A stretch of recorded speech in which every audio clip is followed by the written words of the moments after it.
Hi, Sarah here and welcome back to my channel.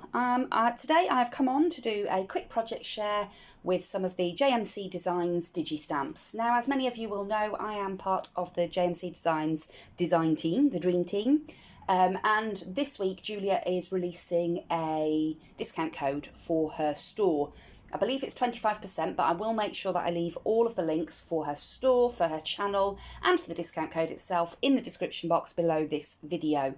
And if I can remember to do it, I will also pop something on screen now with the discount code on it.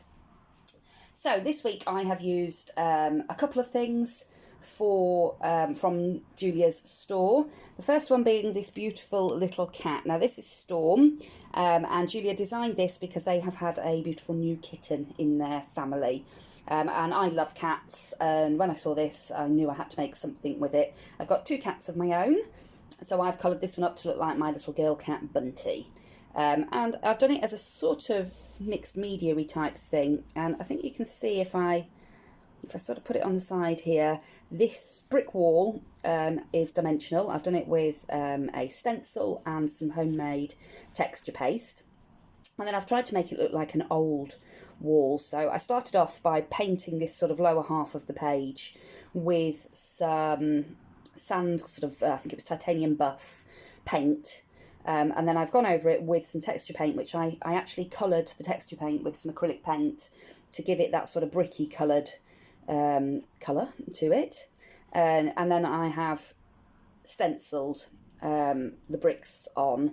Now the stencil wasn't quite long enough, so I did have to join it, but I think that's actually come out okay. I don't think you can really notice that I've had to join the stencil there, and then I've sort of dry brushed over the top of that with some slightly darker sort of a burnt umbery type paint to give it that sort of old look. And then I had got some other stencils in my stash, some just sort of like patterned ones. That's actually one of the pointy fingers. That's an eyeball up there, but you can't really see it because I've put the sentiment over the top. And I'd got some that look like writing, like scripty writing. I thought, brilliant, it looks like graffiti. So I graffitied on top of my wall. I've then...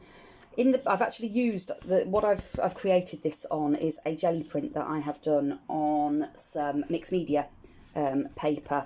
So a lot of the texture and the patterning and that in the background is from the original jelly print.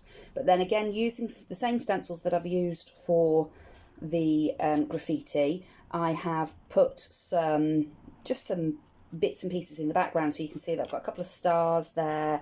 On this side here, I've got some numbers that way they were part of the same stencil. I've got some little circles, and what I've done is I've put a layer down, I've knocked it back with some gesso, I've added a bit more. I've then added some of these paper strips on the top, so I've done these paper bannery type things.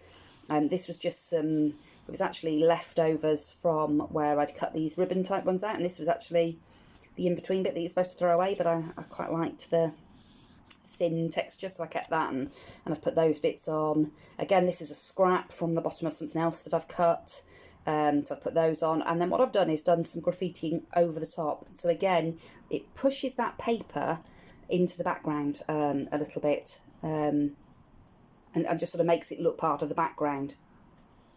I've then obviously coloured up my beautiful cat. And I've put a little bit of glossy accents on the eyes and the nose just to make those shine a little bit like cat's eyes do. I've put a little bit of glitter pen just on the cloud, on the collar. And then I've used some little die cuts of pot plants to make up these little pots with the plants on top of the wall. And then the final thing that I did on this one was I just heat embossed some little paw print stamps that I'd got as if the cat was climbing up the wall. I've also added on a sentiment, and I just printed this off on my computer. The more I know people, the more I love my cat. I'd had a bit of a bad day and thought I loved my cat more than I loved people that day. So I thought it was quite apt and appropriate. So that's my first one, and this is my favourite one. I also did have a play with some of the Winter Whispers collection. Now, this one, it's okay, but it's a bit too pastel-y for me. I did it this way because I'd already got some of the images coloured up. So I thought I'd go along with that sort of colour scheme that I'd done, and I coloured the houses in the background in the pastel colours as well. It's a bit busy, I think. I don't love it, but it's okay. In the background looked really, really nice when I sort of first did it. All I did was take again a bit of, this might have been watercolour paper, wet it, and then using the floating marshmallow paints that Julia sent me as part of a prize package. I won a prize package from Julia a while ago, and I decided to crack open the floating marshmallow paints. And all I did was I put a wash of blue over in the background to start with, and then I just flicked various different blues, purples. There's a little bit of silvers and things in the background there. Flicked them on, let them dry, and then I flicked over the top with some Tipp-Ex actually for some very fine white spots in the background there. And I really liked the background. I thought, oh yeah, that looked really pretty. I think where I've gone a little bit wrong is I used glitter card for the snowbanks. And then I have actually glittered over the top of that to make it look frosty. And I think actually it probably would have looked better if I'd have used either just some plain white cardstock or some white cardstock with like a linen texture or something that didn't quite have quite so much sort of sparkle and shine to it. But there we go. I've added in the lovely little images from Julia. So these are two little girls from the Winter Whispers collection. We've also got this lovely set of quirky houses, which I absolutely love, the quirky houses. Coloured them up, and I've tried to make them look like they're sort of in the background by adding the snowbanks and things in front of them. I've got this lovely little owl who's just perching on top of one of the roofs. And I've got some little trees obviously here and the snow girl. I've also used the sentiment from Julia's collection, which says we are all like a snowflake, all different in our own beautiful way. And then to finish it off, I have tried to make it look even more frosty because I hadn't quite gone overboard enough. So I've added on these icicles. I didn't get the word there. You can't see them, the camera doesn't pick them up. Oh, there you go. That's better. And I've just done that by, on a silicone mat with a glue gun, I've just done a little tiny sort of squiggly line and pulled it up at the end so that you get a little pointy end with the glue gun, and then chucked a glitter mix over the top whilst that was still wet, still hot, and then obviously the glue, the glitter is stuck to the glue. I was then able to peel them off and glue them to the top of my page. Now, as a technique, I really like that, and it's really, really, I was really pleased with how that turned out. And I've put a little one here under the little owl, so he's sort of sitting on this icy bit on top of a roof.